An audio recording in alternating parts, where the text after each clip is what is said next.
Hello guys, welcome to another book review. So, today's book review is going to be The Coldest Girl in Coldtown by Holly Black.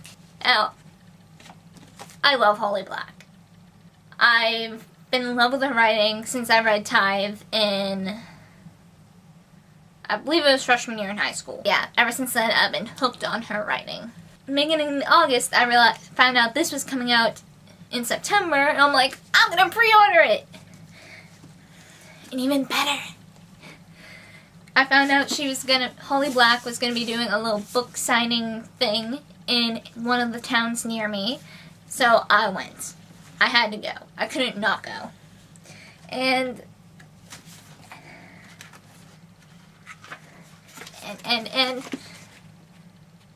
can you see that? I got it signed. So, this is like my prized possession right now. I love this book. This was a good book. I liked it a lot. I haven't read a vampire book in forever. And this was a nice break for me because I've just read like 3 angel books like back to back. So I'm just like, I need something different. So, vampires.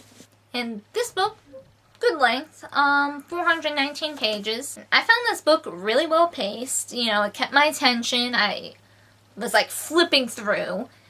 And let's see. It is told from the third person point of view. Throughout the book, you know, you see it kind of switches, you know, between her and her younger sister Pearl. The main vampire, whose name I am gonna butcher, because I suck at pronunciation. Let me see if I can sound it out here. I'm gonna totally butcher this name. I know I am, so I apologize greatly. If anyone can correct me, please do so, because I want to know the correct pronunciation. Gabriel? Gabriel, I think it is. In this book, vampires have been considered fiction up until like a decade or so from present day in this book. So people haven't known about vampires that long. It's been a recent like punch in the face, so to speak. Vampires used to keep themselves secret, but with, you know, literature and media romanticizing vampires, one of them started to, you know, let go to his head. This one vampire decided, you know, just start infecting people like crazy. He infected hundreds of people, maybe even thousands. I'm totally blanking on the numbers right now, before he was caught. Now, all these infected people started infecting more people, and then, you know, this big outbreak happens. In this book, you are turned into a vampire by having them bite you. If you are bitten, chances are very good you are infected. Now, there are some exceptions. Sometimes you can get bit and the infection doesn't take. You know within the first like 48 hours or so if you are infected.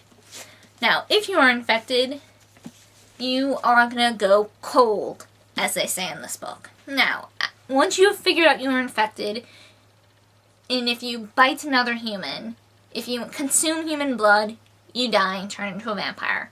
If you don't consume human blood, which is really hard because as like time goes on, you grow like super hungry and you like lose control of yourself.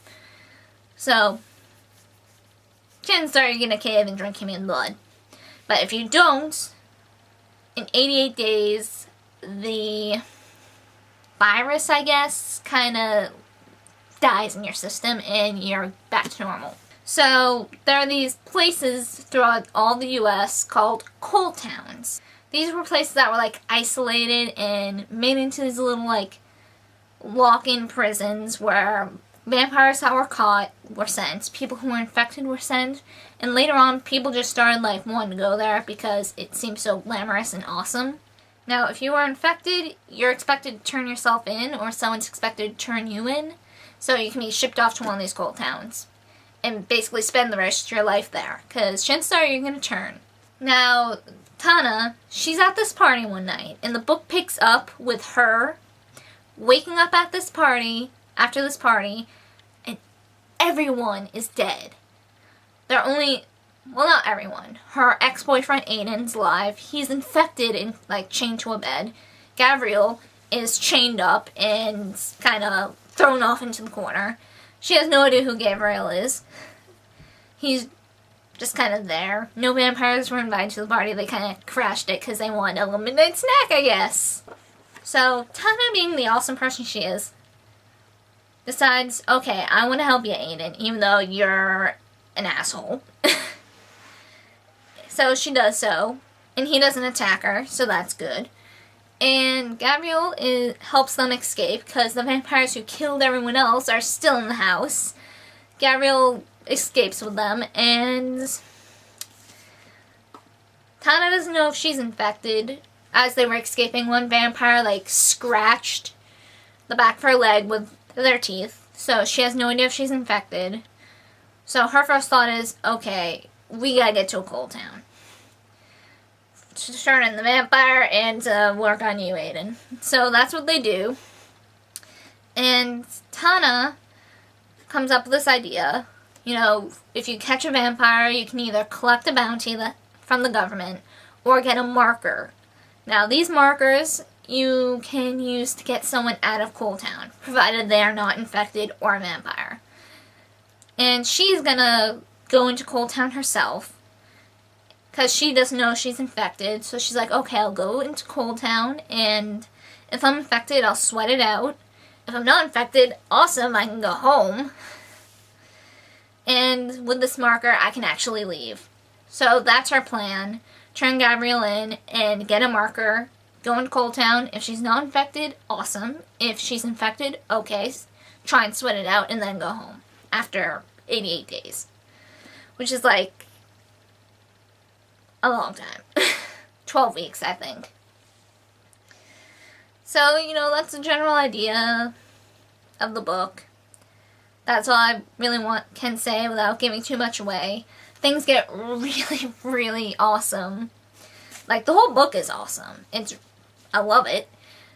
But things get really fast-paced later on, and I like how some things switch up a bit. Like, sometimes you see a bit more into the past of someone's past, be it Tana, Gabrielle. Some point in the book we go into Gabrielle's past of how he was turned and whatnot. And I like that, you know.